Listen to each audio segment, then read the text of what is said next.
fight against cancer is a difficult and noble work. Volunteers, doctors, directors of funds, thousands of people are involved in this battle.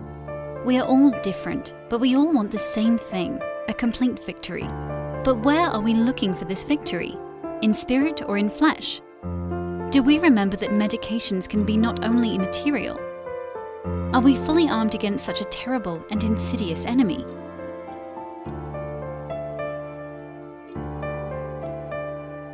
Dear Sirs, my name is Kseniya Melnik, and I'd like to offer to have an honest conversation today.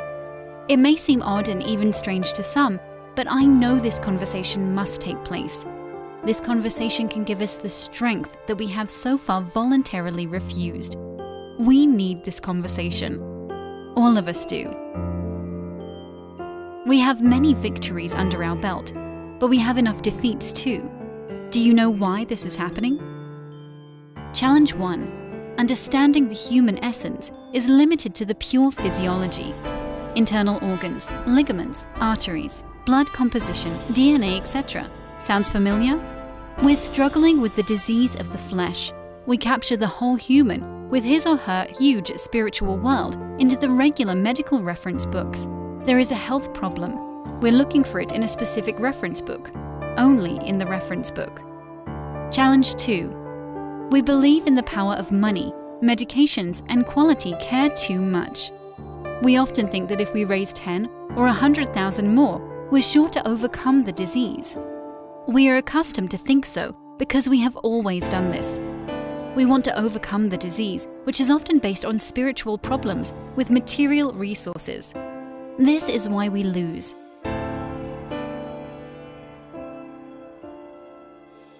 You can hold money in your hands.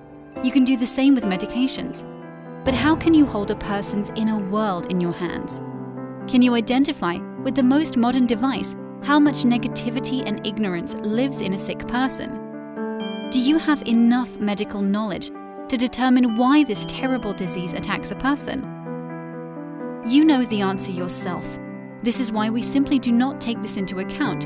We often ignore the spiritual world, the power of knowledge, and the spiritual strength of the person, failing to realize that we have missed something very, very important, something without which there will be no victory. Cause of the disease is often hidden in the illness of the spirit. It makes no sense to treat the body if the spirit is sick.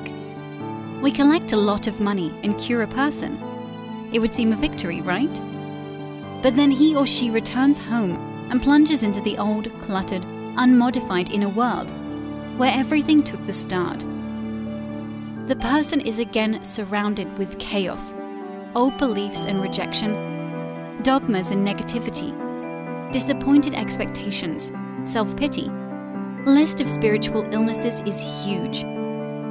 We treat the body, but the spirit is still sick. This results in a relapse, return of the disease, and a loss.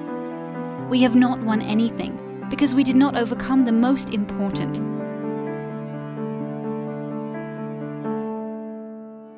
It's time to revise the rules of the funds and to look honestly at what's happening.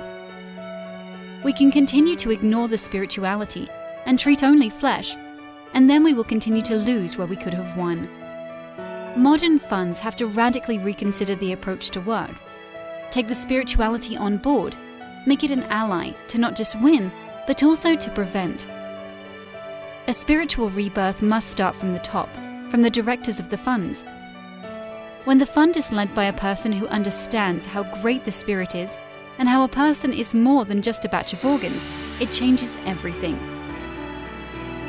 If we treat the soul along with the treatment of the body, the quality of our work will increase many times. This will be a great victory.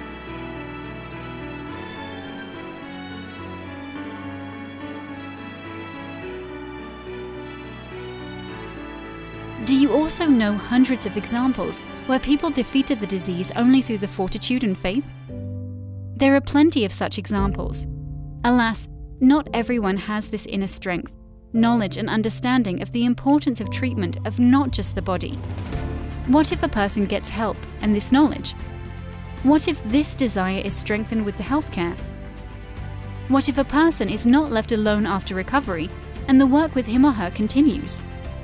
What if there are many such people and they will encourage the others with their spiritual example? I believe that we are on the verge of a huge breakthrough. The main thing is to be able to face the truth and make a decision that, honestly speaking, must have been taken a very, very long time ago. Many years ago, a great spiritual master, Nicholas Roerich, already created quite clear guidelines for us. All we need is to recall them and start the fight. It is essential to understand the meaning of help. Each one wishes to receive help according to his own formula, but not many apprehend true help. Let's help at full pace and take a huge but not yet mastered power as an ally. Let's begin a new era, the spiritual renaissance, the era of big wins.